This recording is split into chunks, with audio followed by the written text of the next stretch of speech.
बिस्मिल्लाहिर्रहमानिर्रहीम। अस्सलाम वालेकुम। इंडिया ने हस्पतालों में मुकम्मल तौर पर इमरजेंसी नाफिज कर दी है और आपको पता है कि सारे कश्मीर के हस्पताल हाई अलर्ट है, सबकी छुट्टियां मनसूख हो गई हैं। एयरफोर्स को हाई अलर्ट कर दिया है, फौज को हाई अलर्ट कर दिया है, नेवी को भी हाई अलर्ट कर दिया है। जब ये सारी सूरत हाल है तो उनके मीडिया के ऊपर हाइप भी क्रिएट होगी कि जी 48 घंटों के अंदर हमला हम करने जा रहे हैं। अब मोदी आया, अपनी कौम से किया है हंगामी खिताब। ये हंगामी खिताब है और बहुत अहम था कि पूरा वर्ल्ड इसको सुन रहा था। उसने आकर कहा, जरा अल्फाज सुनिएगा, यहाँ से आपको अंदाजा होगा कि पाकिस्तान में जो लोग समझ रहे हैं कि जी वो सिर्फ एक हल्का सा हमला होगा और बस हो जाएगा, कहानी बड़ी लंबी होने वाली। उसने कहा कि हर भारतीय का खून इस वक्त खोल रहा है वो तमाम मनाजिर देखकर जो पहलगाम में हुए हैं, जिस तरह हमारे लोगों को मारा गया।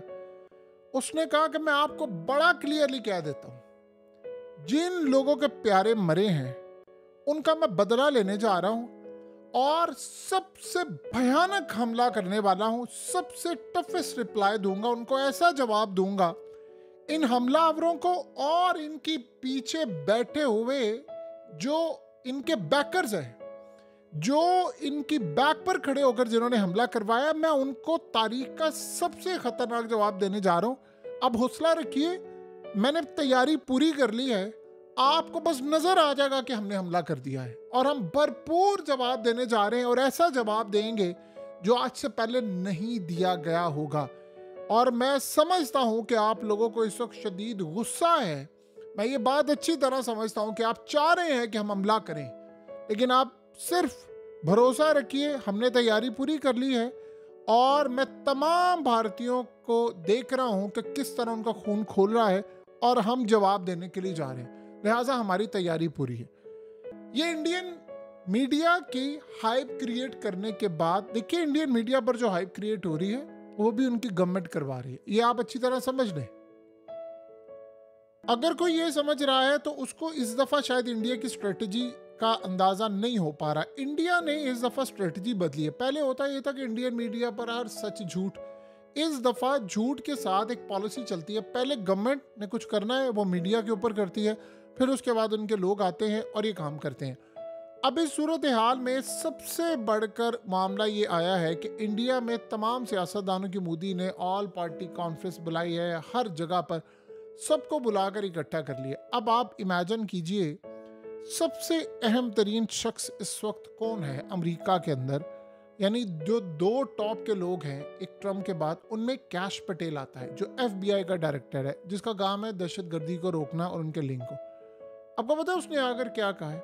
उसने आकर सारी दुनिया के सामने कहा है, हम इंडिया के साथ खड़े हैं, ये जो हमला हुआ है ना इंडिया में, हम इंडिया के साथ खड़े हुए हैं और जो भी उन्होंने इकदाम करने हैं, इसका मतलब आप जरा समझिए, यानी जो भी हमला करना है, जो भी सूरत हाल करनी है, हम इनकी बैक पर खड़े हैं, हम मुकम्मल तौर पर सपोर्ट करेंगे। एक तो हम बड़ा क्लियरली बता रहे हैं इंडिया की गवर्नमेंट को, आपको जो FBI से मदद चाहिए, FBI मदद करने को तैयार है। हम इंडियन गवर्नमेंट की भी सपोर्ट करेंगे, हम आपको मुकम्मल तौर पर बैक करेंगे और इस सूरत हाल के अंदर बड़ा क्लियरली बता देना चाहते हैं इंडिया को कि जो भी आपको मदद चाहिए, अमेरिका तैयार होगा मदद करने के लिए। अब ये बज़ाहिर सी बात है कि आम रूटीन के अंदर इस तरह के बयानात आम रूटीन में आए तो चले समझ आती है। ये जो मौके की मुनासबत से इस तरह की बात आती है ना कि आपकी गवर्नमेंट को जो सपोर्ट चाहिए हम देंगे, ये खाली बयान नहीं है। उसका ये मतलब है हथियारों से शुरू हो जाए, इंटेलिजेंस मालूमात से शुरू हो जाए, सैटेलाइट से शुरू हो जाए, कुछ भी हो जाए। इंडिया अब क्या बना रहा है गेम, आप जरा ये समझ लें। इंडिया नैरेटिव ये बना रहा है कि वो जब हमला करेंगे तो वो दो चीज़ें, देखिए पहले क्या हुआ था, 2019 में इंडिया जब हमला करने के लिए आया था तो उसने दुनिया को कहा था मैं दहशतगर्दों के ठिकानों पर हमला करूं। इस दफ़ा आप मोदी को देखें, उसने कौम को और दुनिया को क्या कहा, उसने कहा है कि हमलावर जिन्होंने हम पर हमला किया उनको और उनके पीछे बैठे हुए लोगों को, और जाहिर सी बात है वो पाकिस्तान का नाम ले रहे हैं कि जी पाकिस्तान को, यानी उनके बैकर जो हैं, जो उनकी पीठ के पीछे खड़े हैं, उन पर हम इस दफ़ा हमला करने जा रहे हैं। तो ये बात उन्होंने बड़ी क्लियरली कही है कि इस दफ़ा जो हमला उन्होंने करना है वो पाकिस्तान के अंदरून शहरों में उन्होंने टारगेट्स लॉक किए हुए हैं और मोदी ने अपनी कौम को कह दिया है कि आपने घबराना नहीं है, मैं हमला करने के लिए जा रहा हूँ। इसीलिए तो मैंने एयरफोर्स को हाईलाइट किया है। ये जो आपको एक्सरसाइज होती हुई नजर आ रही है हमारी, इसीलिए तो है कि हमने हमला करना है। जाहिर सी बात है, अब इंडिया जब हमला करने के लिए जाएगा तो पाकिस्तान भी उसका जवाब देगा। आपको पता है कि इस वक्त सबसे खतरनाक सूरत हाल इंडिया के लिए क्या है? देखिए, लिमिटेड वॉर जब होती है दो न्यूक्लियर ताकतों की, तो वो जो लिमिटेड वॉर है उसमें इंडिया ये समझता है कि हमें एडवांटेज हासिल है। लिमिटेड वॉर के अंदर हम आए गए, मारा, आ गए। अगर प्रोलॉन्ग वॉर जाएगी तो वो ये बिलीव करते हैं कि हमारे पास रिसोर्सेज ज़्यादा हैं, हमें दुनिया की सप्लाई ज़्यादा होगी, हथियार हमारे पास ज़्यादा है, हमारे पास पैसा है, हमारे पास रिसोर्सेज हैं। इजराइल, अमेरिका, पूरा वर्ल्ड हमारे साथ खड़ा है। हथियारों की हमें कमी नहीं आएगी। हमें फौज की तलब की ज़रूरत हो वो भी आ जाएगी, सब कुछ आ जाएगा। हम 1.5, 2, 3 साल तक भी जंग लड़ेंगे। अब वो क्या सोचते हैं? इंडियंस ये बिलीव करते हैं, ख़ासतौर पर मोदी सरकार वो ये समझती है कि अगर हमने ये जंग को लंबा खींच लिया तो हमारे लिए नुकसानदेह होगा। कि पाकिस्तान, वो एक समझते हैं कि पाकिस्तान के पास हमारे मुकाबले में रिसोर्सेज कम है, तो ये ना मामला हो जाए कि बंद गली में जब हम जाएं तो एटमी हथियारों तक मामला आ जाए, क्योंकि जब हम ज़्यादा तबाही करेंगे वो भी हमारी तबाही करेंगे। तो ये ना हो जाए फिर एक टाइम ये आ जाए कि उनके रिसोर्सेज जो है वो हमारे मुकाबले में कम हो, तो उसके बाद वो ये कहें कि जी हमने एटमी हमला करना। यहाँ से इंडिया खटकता है, उसको यहाँ से बड़ी परेशानी।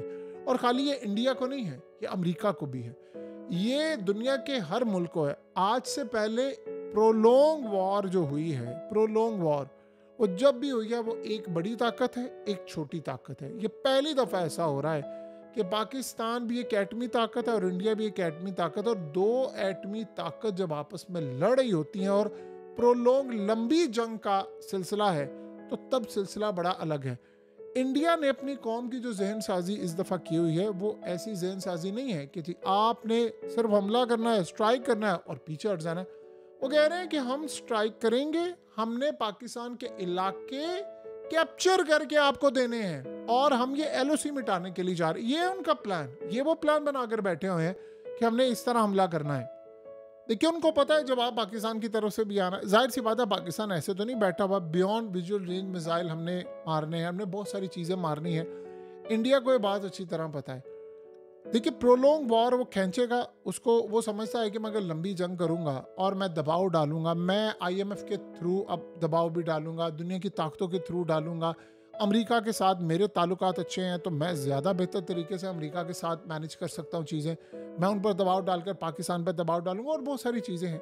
लेकिन इस सूरत हाल में उसको जो खटका इस बात का लगा हुआ है, अलग बात है कि वही समझते हैं कि हमारे पास राफेल है, हमारे पास S-400 है, हमारे पास इजराइल का रडार सिस्टम है, हमारे पास उनके ड्रोन्स हैं, हमारे पास कैपेसिटी है लड़ने की, हमारे पास फ़ौज के नंबर ज़्यादा है, काफ़ी सारी चीज़ें वही समझते हैं। लेकिन उसके बावजूद वो ये बात भी अच्छी तरह समझते हैं कि जंग जब लंबी होगी तो पाकिस्तान के पास एटमी हथियार है, और जब ये मामला यहाँ तक आ जाएगा एटमी हथियारों का तो फिर चीज़ें कंट्रोल से बाहर हो जाएंगी, तो फिर किसी के पास एडवांटेज नहीं है। फिर ये नहीं देखा जाएगा किसी की मईशत छोटी है, किसी की बड़ी है, बल्कि जिसकी मईशत बड़ी होती है उसको ज़्यादा नुकसान होता है। ये सूरत हाल अब तक देखने को मिली है। तो इंडिया और बाकी ताकतें वो असल में, देखिए ये एक ऐसा पॉइंट है जो इंडिया को अभी तक खटक रहा है कि हमारे लिए ऐसी सूरत हाल पैदा ना हो जाए कि जब बंद गली में हम जाए तो चीज़ें हमारे कंट्रोल से बाहर हो जाए।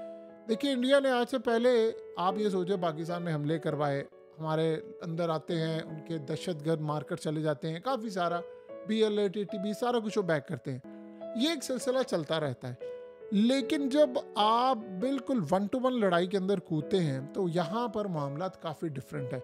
और असल चीज़ आपको पता है कि इंडिया ने क्यों पाकिस्तान के एटमी हथियारों के खिलाफ एक कैंपेन चलाई रखी थी कि इनसे एटमी हथियार ले ले। इसी दिन का उनको डर था। वो ये बिलीव करते हैं कि हमारे पास रेडार सिस्टम ज़्यादा है, हमारा मीडिया स्ट्रॉन्ग है, वर्ल्ड हमारे साथ खड़ा हुआ है। लेकिन इस मामले में तो आप क्या करेंगे? देखिए, एक दफ़ा दुनिया में एटमी जंग छिड़ गई तो फिर उसके बाद आप समझ लें कि चीज़ें कंट्रोल से बाहर। फिर यहाँ अगर छिड़ी है तो दुनिया के और भी मुल्कों में छिड़ जाएगी। और ये एटमी जंग ऐसी है, देखिए इंडिया का मामला जहाँ तक है, दुनिया ज़्यादा देर इंडिया को बंद नहीं देख सकती। इंडिया आईफोन बना रहा है, इंडिया ज़रूरतें पूरी कर रहा है, चावल भेज रहा है दुनिया के अंदर, और बहुत सारी चीज़ें जो इंडिया कर रहा है। सो लिहाजा अगर इंडिया रुक जाता है माल देना तो दुनिया का एक बड़ा निज़ाम धर्म भरम हो जाता है, जैसे चाइना।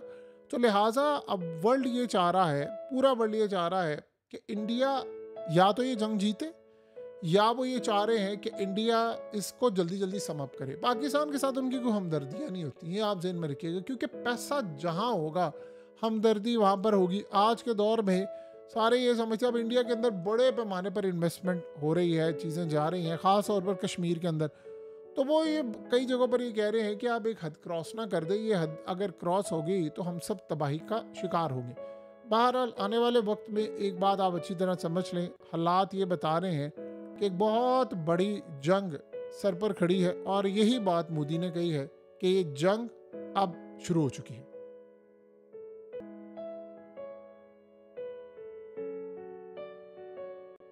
हकीकत टीवी को सब्सक्राइब करना मत भूलें, वीडियो को लाइक करें, शेयर करें और कमेंट सेक्शन में अपनी राय का इजहार ज़रूर करें।